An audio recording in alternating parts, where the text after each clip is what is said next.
Hare Krishna, everyone. Dear devotees, welcome back to the daily readings of Srila Prabhupada's books.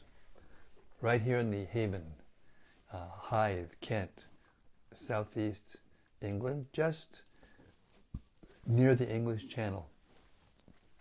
We're a little bit late today, so we'll get right into the reading. But first, we'll recite the Srimad Bhagavata Mahima Stotra, also authored by Srila Sanatana Goswami, based on the glorification of Srila Prabhupada, of the Srimad Bhagavatam.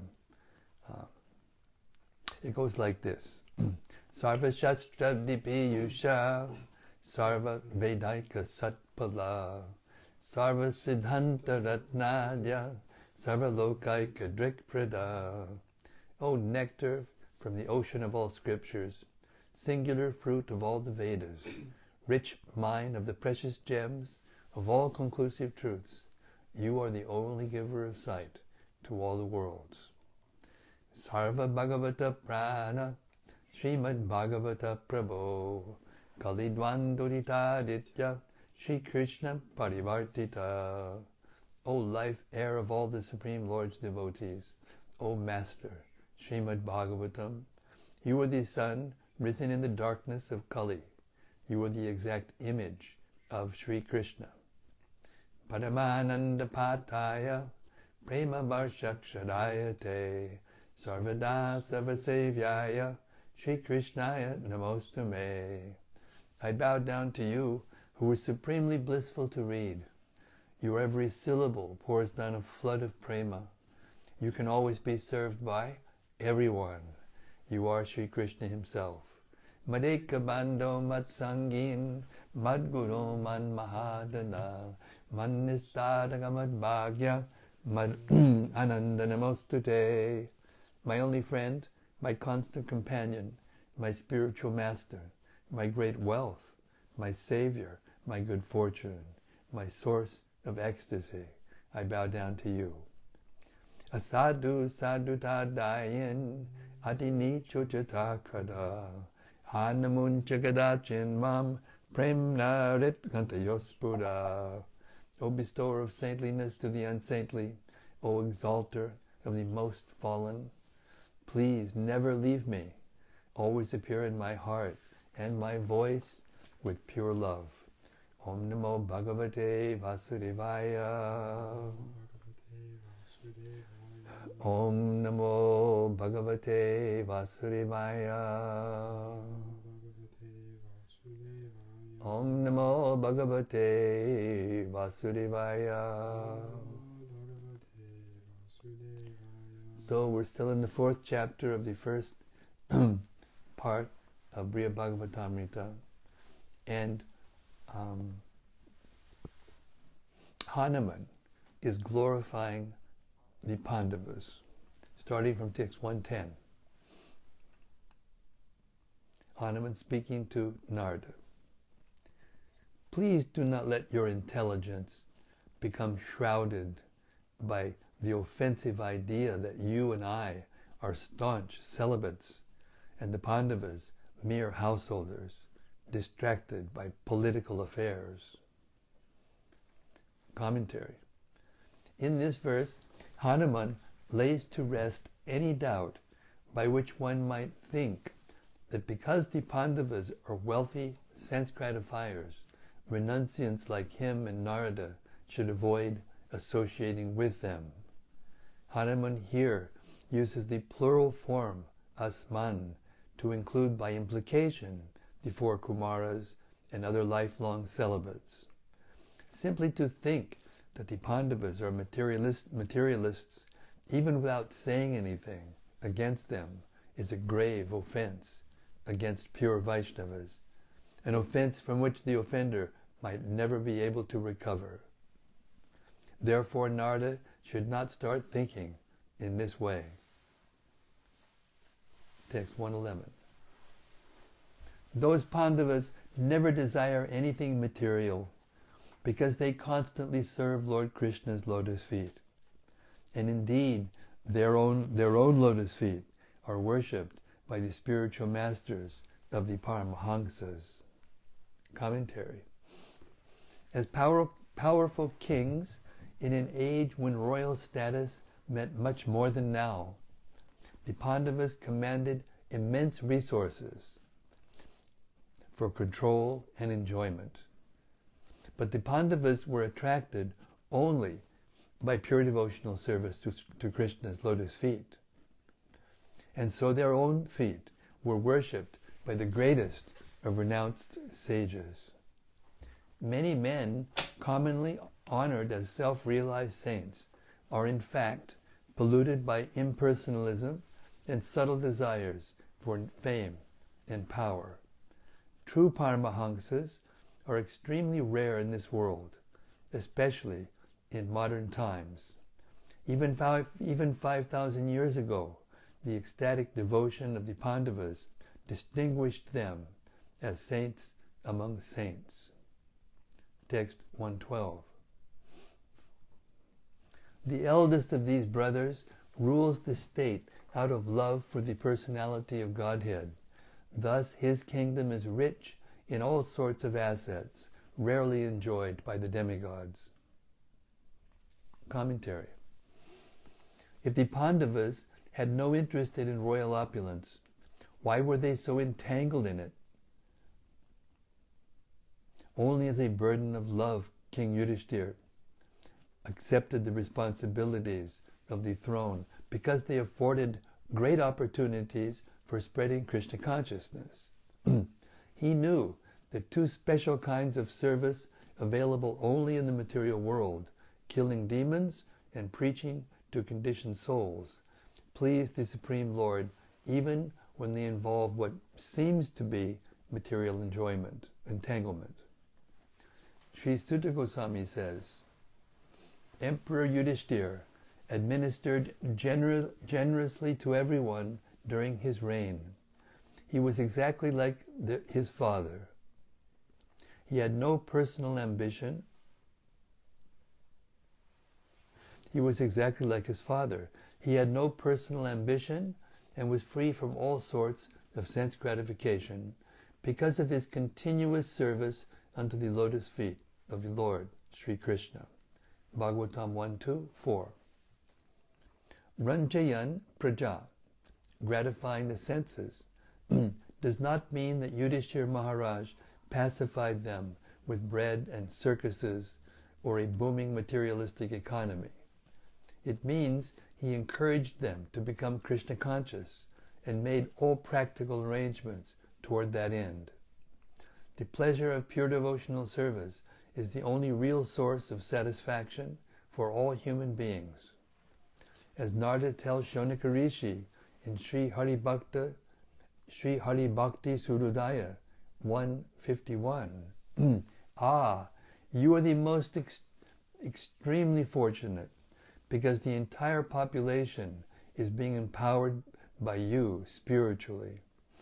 The truly fortunate leader of society is one who can instill devotion for Lord Hari in the hearts of people tormented in material existence. 1 second.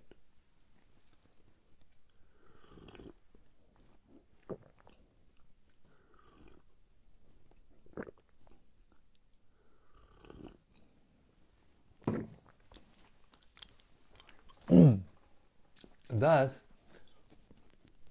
Sutta Goswami further says about King Yudhishthira, news even reached the celestial planets about Maharaj Yudhishthira's fame, his queen, his stalwart brothers, his extensive land, his worldly possessions, his sovereignty over the planet Earth, and the sacrifices by which he would attain a better destination.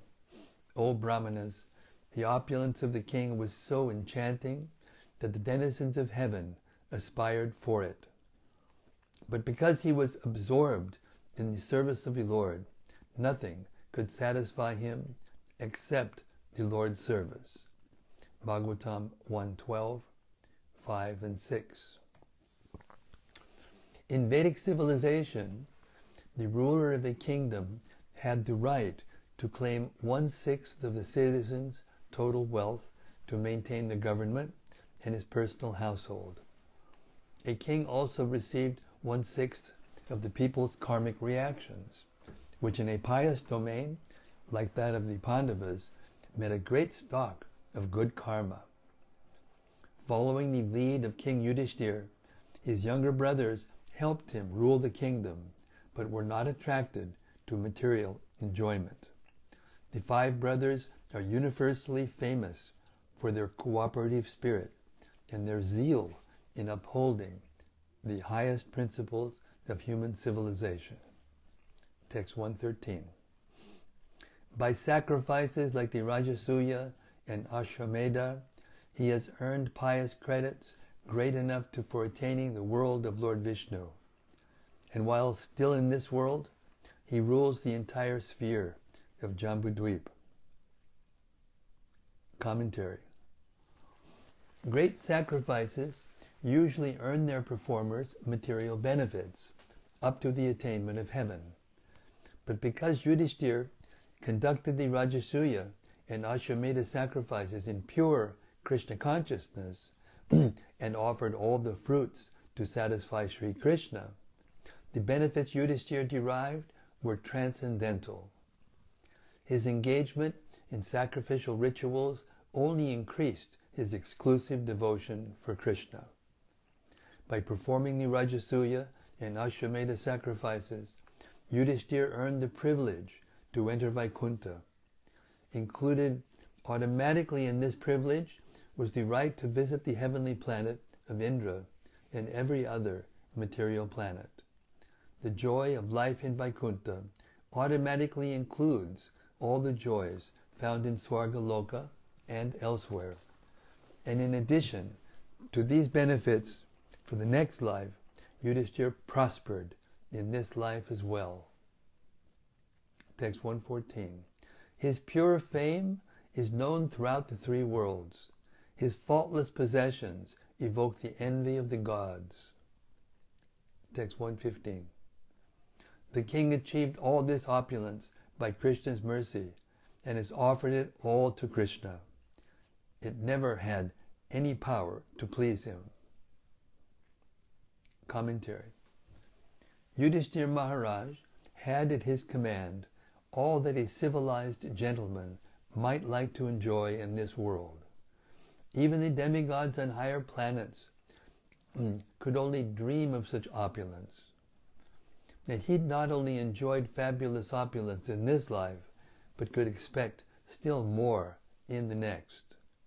Because Yudhishthira was a pure devotee, even his material riches were faultless.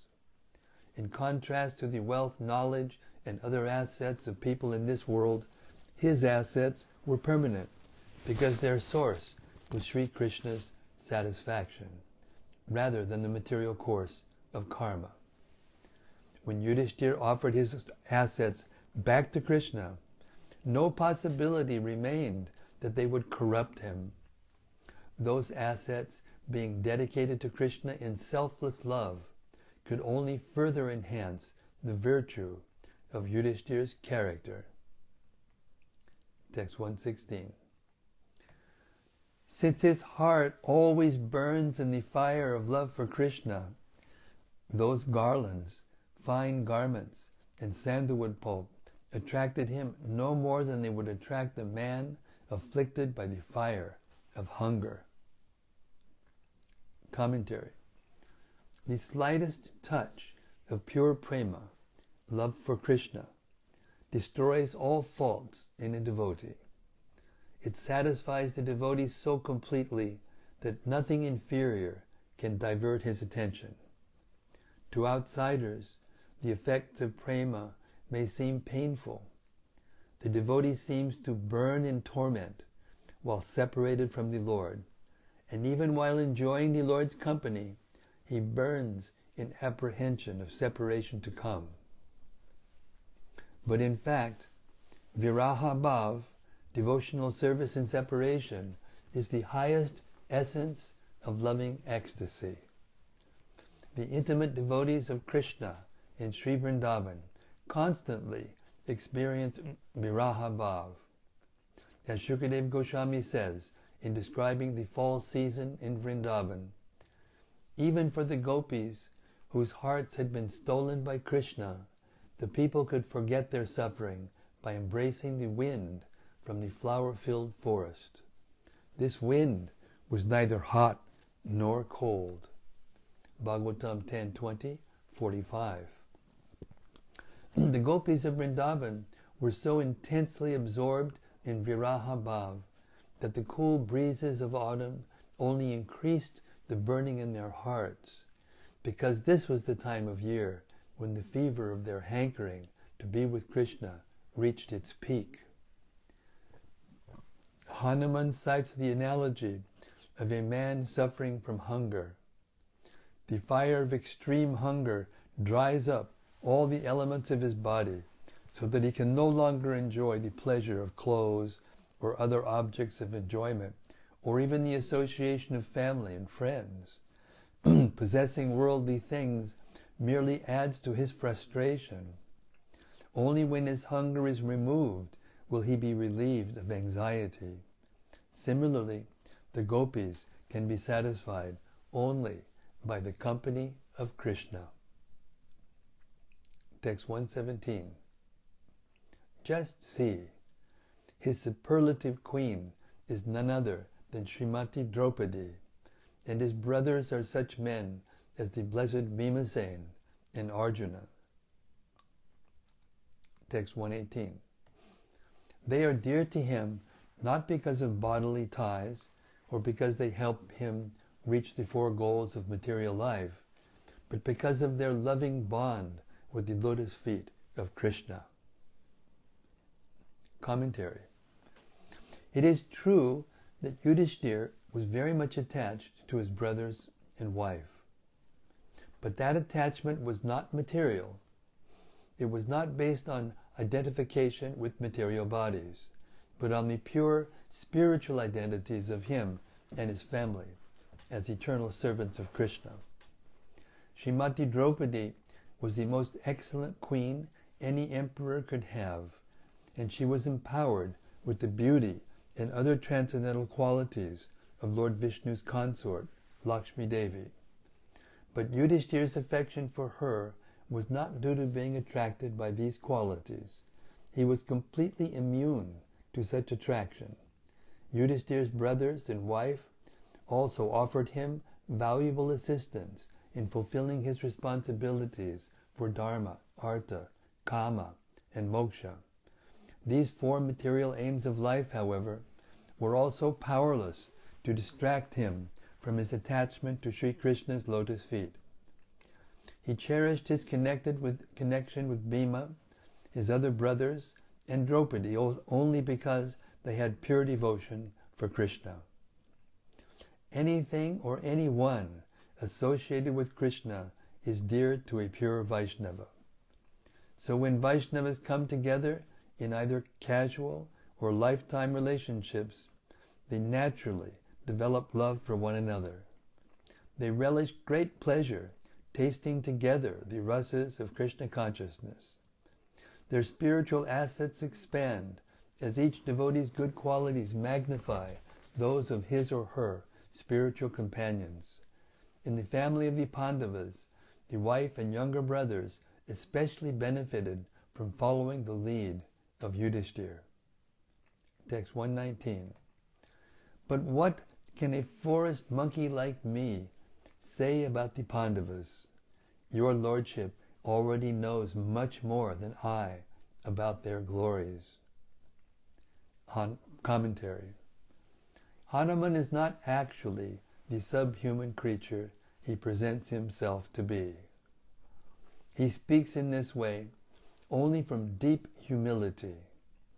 By calling Narada Bhagavan, the best of spiritual masters, virtually equal to God, he acknowledges that Narada already knows very well the greatness of the Pandavas. So Hanuman suggests that Narada, rather than spend more time listening to him, should at once proceed to the kingdom of the Kurus. Thus end the 4th chapter of part 1 of Srila Sanatana Goswami's Brhad Bhagavatamrta, entitled Bhakta, the devotee. Hare Krishna, all glories to Prahlad Maharaj, all glories to Hanumanji, all glories to the Pandavas, all glories to Narada Muni's transcendental survey of all the pure devotees of the Lord. Hare Krishna. Okay, text, chapter 5. Chapter 5 is called Priya, the Beloved.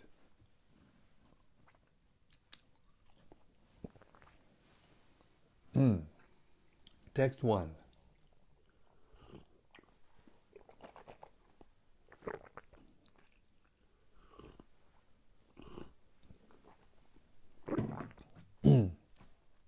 Sri Parikshit said, Sri Narada, beside himself with joy, arrived dancing at the kingdom of the Kurus and raced into their capital city. Commentary. In this chapter, the Pandavas refute Narada's glorification of them by instead glorifying the Yadus, especially Uddhava. After the annihilation of Duryodhana's army at Kurukshetra, Yudhishthira assumed his rightful throne and began ruling at Hastinapur. Thus Narada went to Hastinapur to see the Pandavas. Text 2 and 3. Dharmaraj Yudhishthira was just then consulting his inner circle about how to seek Krishna by bringing him on the pretext of some sacrifice or calamity.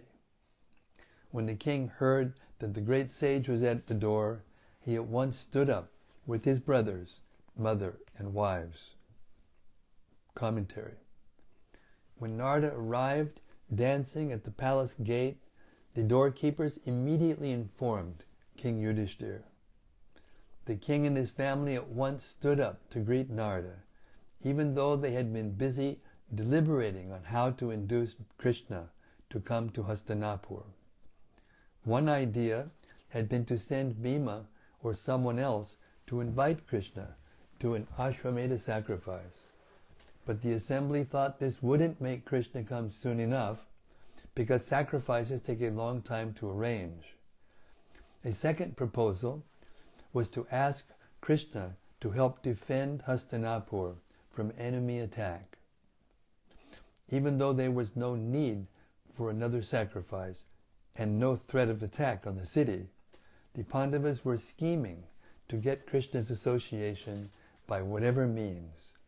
In general, the Supreme Lord's devotees encountered two kinds of danger, one created by the Lord to proclaim his devotees' glories, the other simulated by the Lord's devotees when they are intensely anxious to see him. Text 4. As Yudhishthira eagerly rushed forward to meet him, Narada came close and bowed down. Yudhishthira brought him into the assembly hall and with some effort made him accept a seat of honor. Text 5.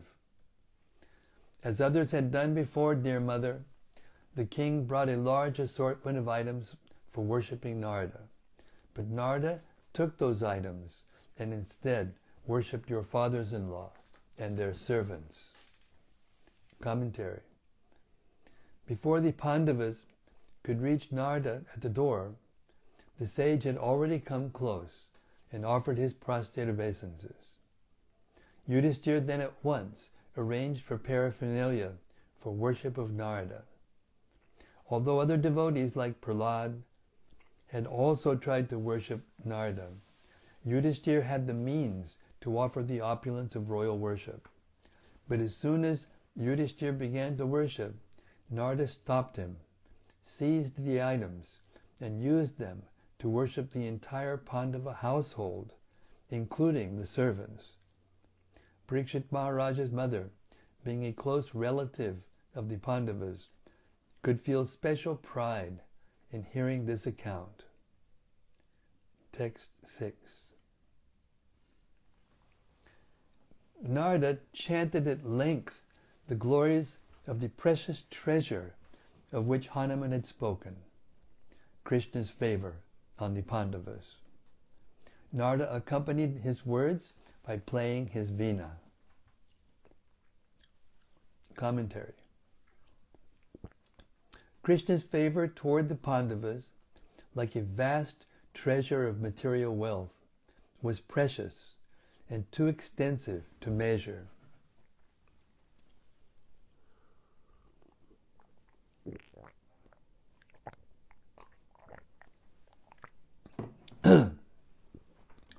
Narada sang the glories of the Pandavas in a sweet voice, embellishing the verses of his song with accompaniment from his musical instrument, the veena.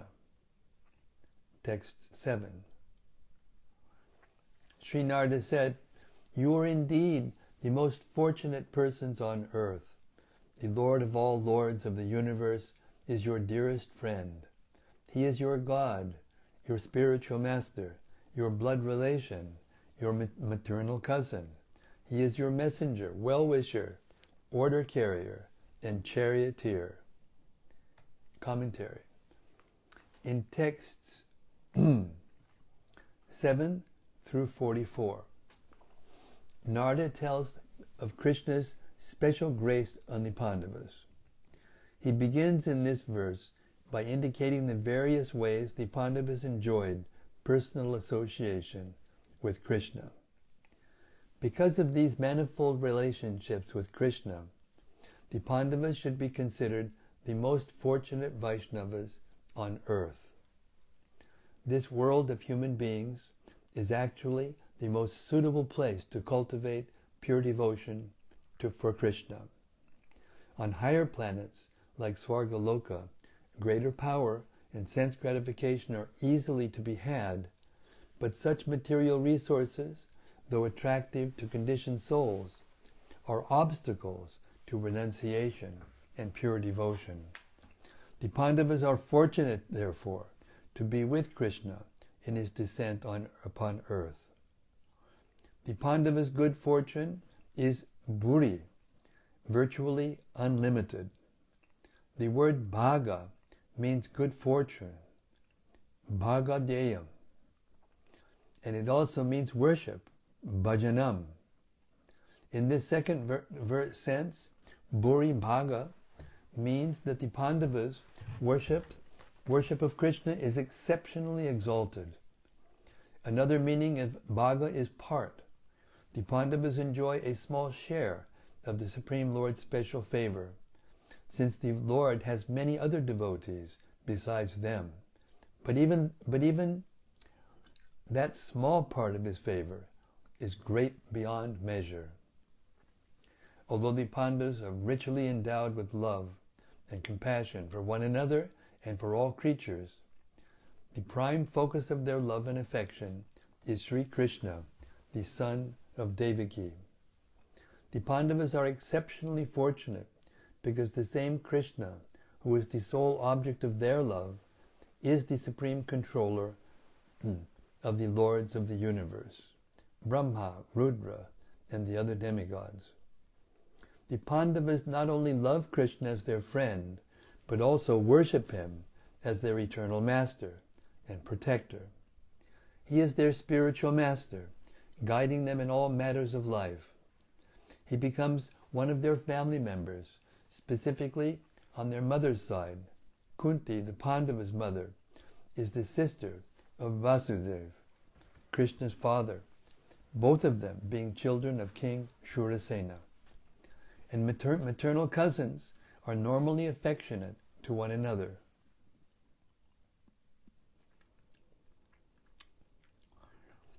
Krishna sometimes becomes the Pandavas' messenger. For example, they once sent him to Hastinapur from the city of Upaplava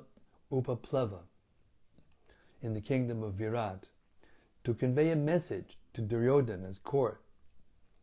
Krishna is also the Pandavas' well-wisher, Surit, their unmotivated benefactor, who never expects any reward for his services.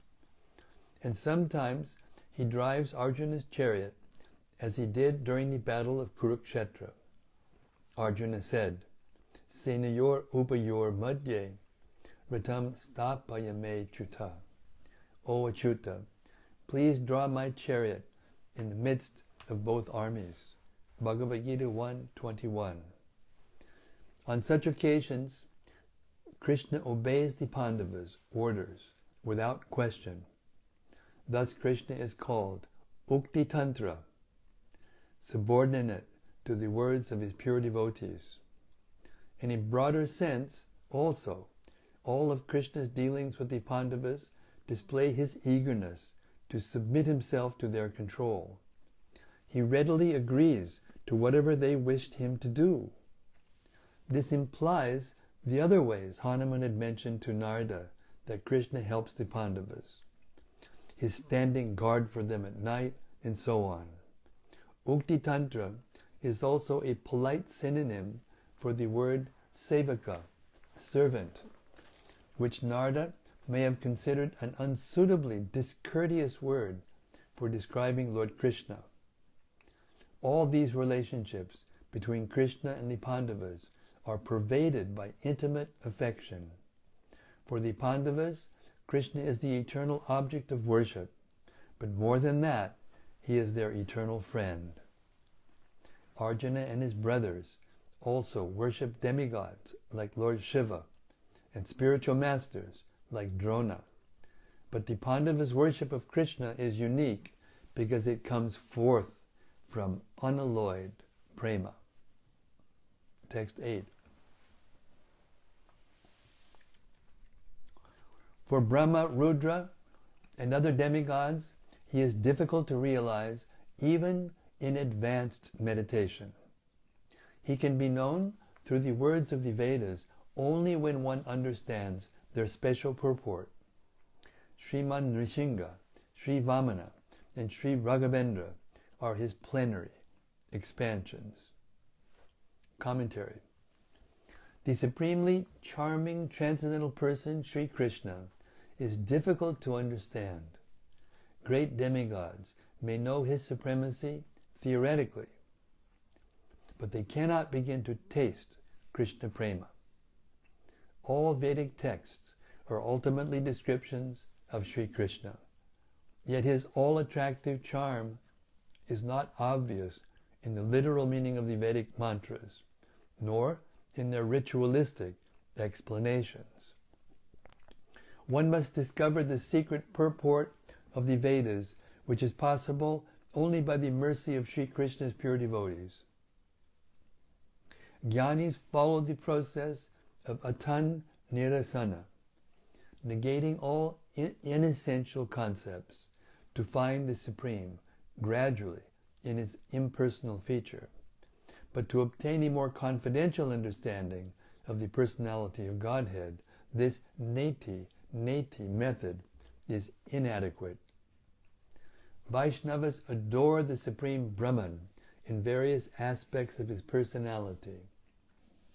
They worship him at different times as the avatars, Nrsimha, Vamana, Ramachandra, and so on. Each Vaishnava has his own favorite form of the Lord, his Ishtadev.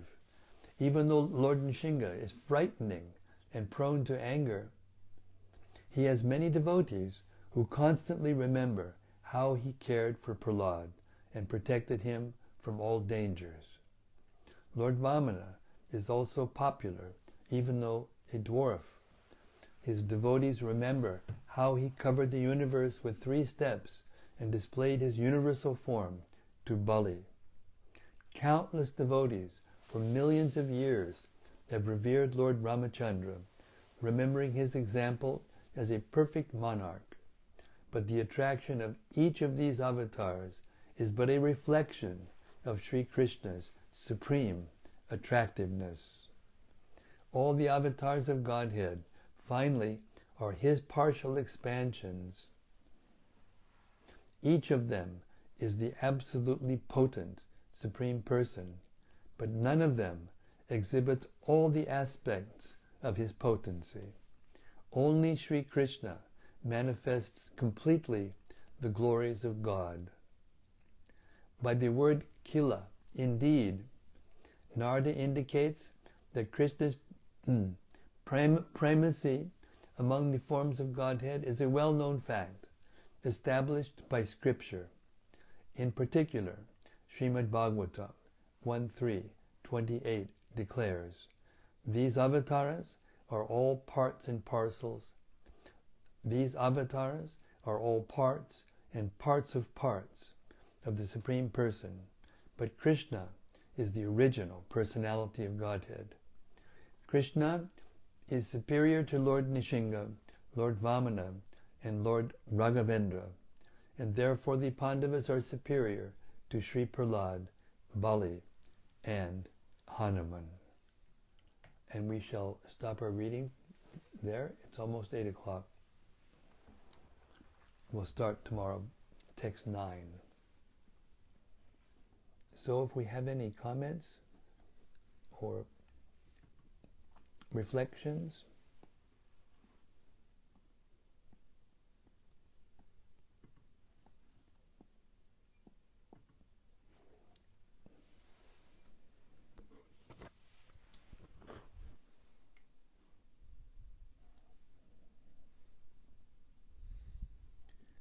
May 13th.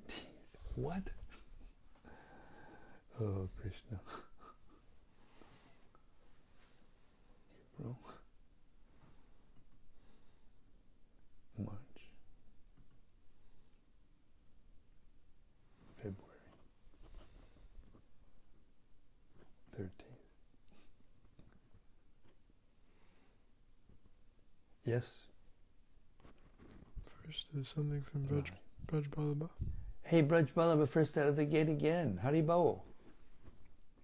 He says, question about the Brhad Bhagavatamrta. It is said to be the cream of the crop of Bhagavatam. However, I am not aware that Hanuman is in the pages of the work. Can you explain?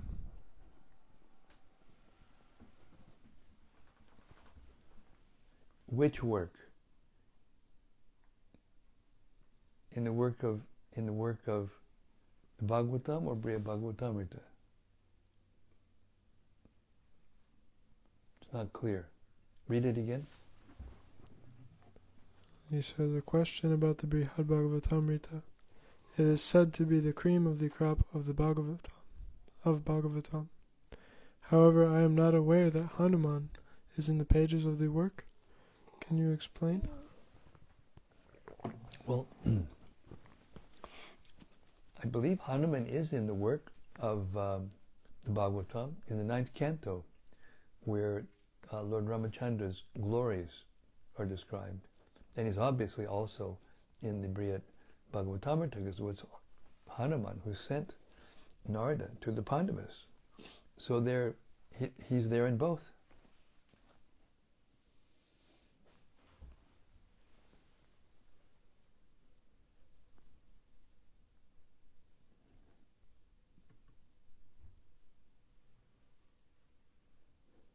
Hare Krishna.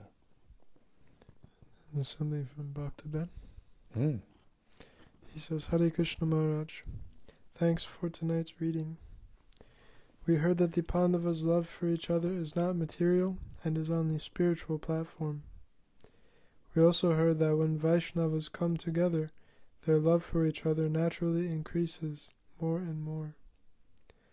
Sometimes when newer devotees who are still very materially contaminated come together, friction and fractions can arise despite their being sincere souls. I wondered if these differences will eventually become eclipsed by bhakti. Well, Srila Prabhupada explains in the famous letter that he wrote to Treya Rishi on February 4th, 1972, that the differences of opinion among devotees in the material world are because they are individual souls. Each of us is an individual soul, and even the eternal associates of the Lord in the spiritual world, except for very rare ones like Nanda and Yashoda, Radharani, and the most intimate, eternal associates are actually eternal living beings. It's described that Nanda and Yashoda are actually expansions of the Surup Shakti, the spiritual energy, the internal energy. Whereas the living beings are also internal energy, but they are infinitesimal. Whereas those special souls, Nanda Maharaj and Yashoda Devi, for example, they have their relationship with Krishna eternally, and they are also unlimited. They expand themselves wherever Krishna goes, when he needs parents in the material world. So all living beings are different from one another, and therefore it's not possible for them to agree on everything. Therefore, in the dealings in the material world and also in the spiritual world, there are differences of opinion, and there are even incidents, events that appear to be competition or envy of one another, but the difference is that there is no inebriety, and there's no intoxication of false ego and pride and anger and suffering. Everything there in the spiritual world, even though there are differences of opinion and sometimes even disagreements, the cowherd boys, for instance, will compete with one another who's going to be the first to touch Krishna, and sometimes the gopis are in factions and they're competing for Krishna's favor, and all these things. Mother Yashoda will disagree sometimes with Nanda Maharaj, like a mother and father will sometimes disagree. He should be able to do this. No, he can't do this. And so many things like that. So, no, the differences of opinion and those kinds of exchanges, they're eternally present, both in the spiritual world as well as temporarily in the material world. Hare Krishna. The things that go on in the material world like that are perverted reflections of the reality in the spiritual world.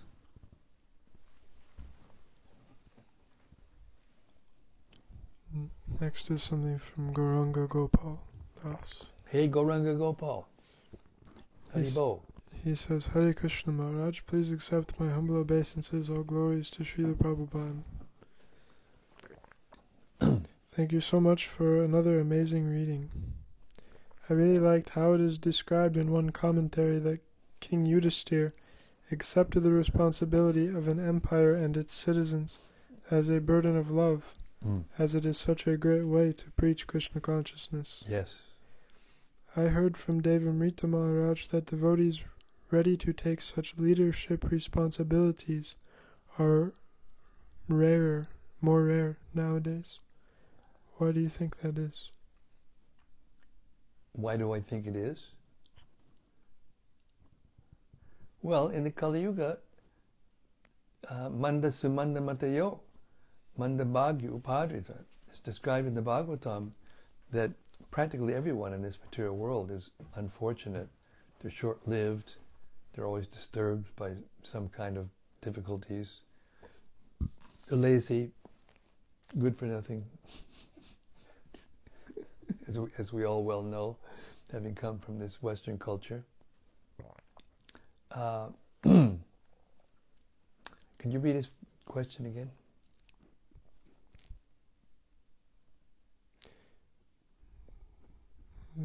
He says, I heard from Devamrita Maharaj that devotees ready to take such leadership responsibilities are rarer nowadays. Yes, that's because the qualities of the souls in general in the Kali Yuga are degraded by the influences of passion and ignorance in the Kali Yuga. And therefore the exalted qualities that are required to achieve those states or those positions, they're rare to be found.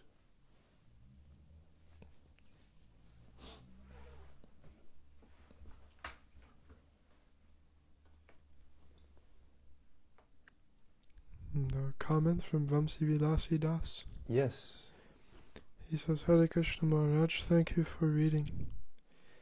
Very mysterious how Krishna likes to come under the control of his devotees. How they are found scheming to bring Krishna to them on a pretext of carrying out work for them, and that this is higher than simply serving as a subordinate. That's a wonderful reflection, and it's the essence of the first part of Brhad Bhagavatamrta. Thank you very much for that. Hare Krishna. Sadhu. And Bhakta Ben says, thanks for your answer, Maharaj. Very interesting. Hare Krishna. And then something from Daityari Haridas. Daityari Haridas. He says, Hare Krishna Maharaj. Thanks again for the reading. All glories to Srila Prabhupada. Jai Prabhupada. We are hearing about the unique glories, specifically of the Pandavas. Vidura and Bhishmadev are also two very exalted personalities who had an intimate relationship with the Pandavas, and the two of them are members of the 12 Mahajans, but neither of them seem to have as direct a relationship with Krishna in his original form, as Vidura serves as Yamaraj and Bhishma worships Krishna as Parthasarthi, the chariot driver. Both are exalted positions, but neither seems as intimate as the Pandavas' eternal relationship. Is this an accurate understanding, or am I seeing through a neophyte lens trying to analyze things from a materially based hierarchy? No, it's not. It's a good realization. Yamaraj was cursed to become a Sudra, and so he took the position of Vidura, and that allows him to have a more intimate relationship with Krishna. Demigods like Yamaraj and Varuna and Vayu and likes, they're really engaged. They don't have time to spend intimate moments with Krishna, except every once in a while, like when Brahma, had to be, his pride had to be curbed by Krishna.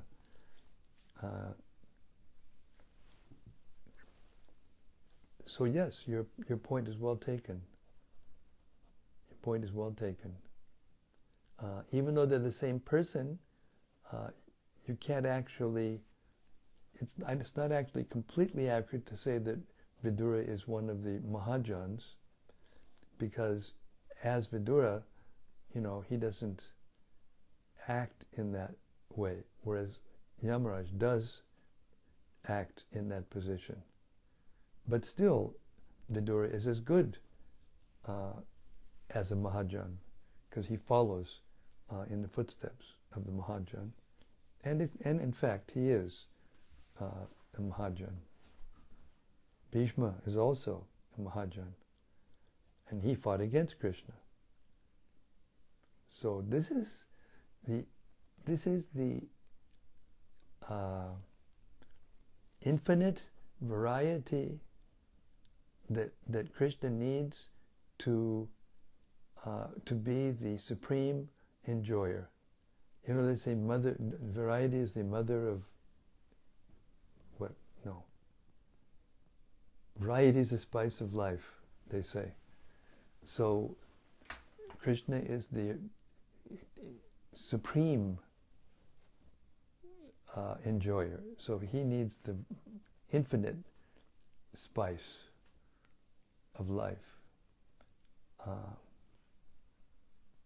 And therefore there are all these varieties of personalities and events, and all for his satisfaction.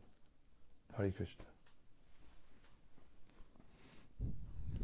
Gauranga Gopal Das says, thank you for your answer, Maharaj. I was also referring to the fact that devotees ready to take leadership responsibilities are more rare nowadays in comparison to when Srila Prabhupada was there. Yeah, well, it's the same answer. Kali Yuga is marching on.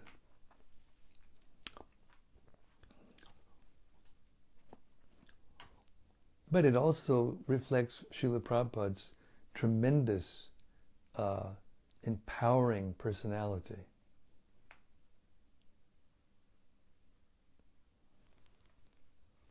He was not an ordinary guru. He was not an ordinary acharya. He was on the same level as Bhaktivinoda Thakur and Srila Bhaktisiddhanta Saraswati Thakur. You know, did something that only Krishna could do. Therefore, he's definitely in the category of Shaktivesh, empowered devotee. So yes, just as he empowered us, low-lifes, just like Ramachandra empowered the monkeys. You know, of course they were special monkeys also. And I think some of us were with Prabhupada before, or sent especially to help Prabhupada.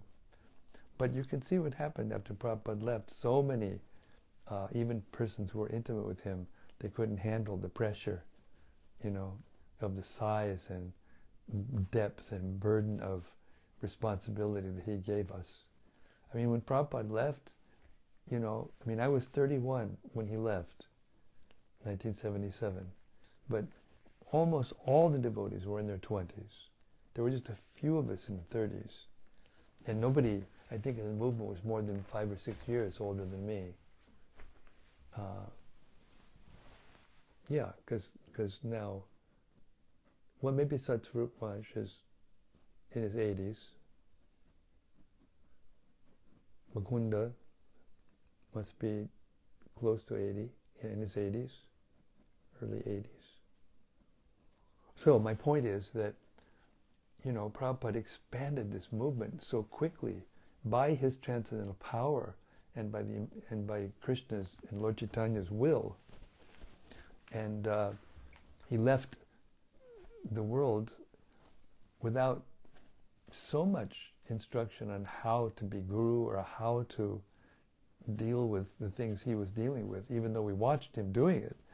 But it was like watching some kind of magician or something, the way he got things done and, you know, settled disputes and maintained the whole thing and at the same time stayed blissful. So that's a special feature of how those young men could do what they did, directly powered. And then when he left, there was a kind of momentum that had built up. So it kept on going. It looked like it was going to go on like that forever. But then, you know, too many disciples, or whatever the reason. It says right in the scripture, don't take too many disciples, and what's too many for one is not too many for another, and all those varieties of circumstances were there. But still, what could you expect? A bunch of, you know, 20-year-olds, not very experienced, not very mature, not very wise from experience. There's no substitute for experience, you know. Maturity only comes from experience, and you can't become experienced and mature except by going through a life full of experiences. So the way I look at it, what happened after Prabhupada left and all the reasons why it's more difficult to find devotees to take the levels of responsibility that we did when Prabhupada was here, when we had his direct personal support. But yeah, couldn't expect anything else to happen, but still the movement's going on, and the movement's still expanding in many different ways. Hare Krishna.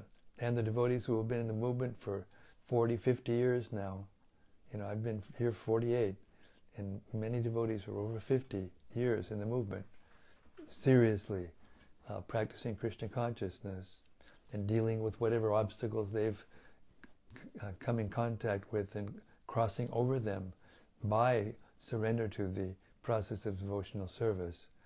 Yeah, they are empowered, and therefore some of them are empowered to spread Krishna consciousness extensively in their own right. And that is the eternal parampara system. And to think that it stopped with Prabhupada is sentimental at best. Hare Krishna. Next is something from Avaduta Roy. Hare Krishna, Avaduta Roy. He says, Hare Krishna, please accept my humble obeisances. In the Bhagavatam, Canto 11, Krishna says that a devotee sees bad things that happen to him as his bad karma. But doesn't a devotee see both good and bad things as Krishna's arrangement? Or are these statements for different types of devotees? No, they are the expressions of natural humility. Sometimes the devotees will think that what's happening to them seem to be sinful reactions even, or difficulties or whatever, that's their bad karma. But it's actually not. In the 10th canto, 14th chapter, 8th verse, famous verse, Tate tukam susamikshama, the commentary by Sridhar Swami explains that even sincere devotees who have surrendered completely to Krishna, while they're still in the material bodies, might maintain slight tendencies in the mind for material enjoyment. And therefore Krishna, he sees that and he thinks, well, this devotee's not so intelligent in the sense that he's desiring things that are not good for him and won't benefit his Krishna consciousness. So Krishna arranges things in those devotees' lives that purifies them, and they externally they appear to be reactions to past sinful activities, but in reality they are actually medicine administered by the personal hand of Krishna. And other verses that confirm this are the famous verse that was spoken by Lord Ramachandra in Ramayana, where he says that if my devotee, even once, sincerely says, from this day I'm yours, I will protect that person from then on. Name Bhakta Pranashyati. Hare Krishna. And then something from Bhakti Noel. In this way, we shouldn't think that something that we read in the Bhagavatam is contradictory. We should think, it's not contradictory, but I can't understand it. And we should ask submissively like you're doing. Hare Krishna. Oh, it's 20 minutes after already. One more. This is the last one. Oh, good. Bhakti Noel says, please accept my humble obeisances, dear Maharaj. Thank you for your service. I am grateful for your readings to keep me grounded in Krishna consciousness. As you mentioned, Kali Yuga is always trying to condition and pull us in where we don't belong, in the material world. It is important for us to continue our devotional service how we can, and you help us with that. Hearing in the mood of gratitude, all glories to Srila Prabhupada. All glories to Srila Prabhupada. Thank you for your lovely reflections. And thanks to all of you for this. This scripture is actually very special. It's very sweet, empowered by Sanatana Goswami and by Gopi Puranadana, whose brilliant translation of the commentaries. Even when we already read the foreword by Joseph T. O'Connell. He's top authority in Gaudiya Vaishnava studies in the academy when he was still alive. And he showered the praise on Gopi and on the BBT and even on the English editors for the quality of this translation. So we owe it to them. All right.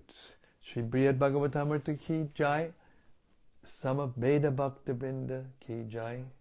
Gaur Premanandi Hari Hari Bol. See you tomorrow night. Same time, same place, same topic. The creme de la creme. Brhad Bhagavatamrta. Hare Krishna.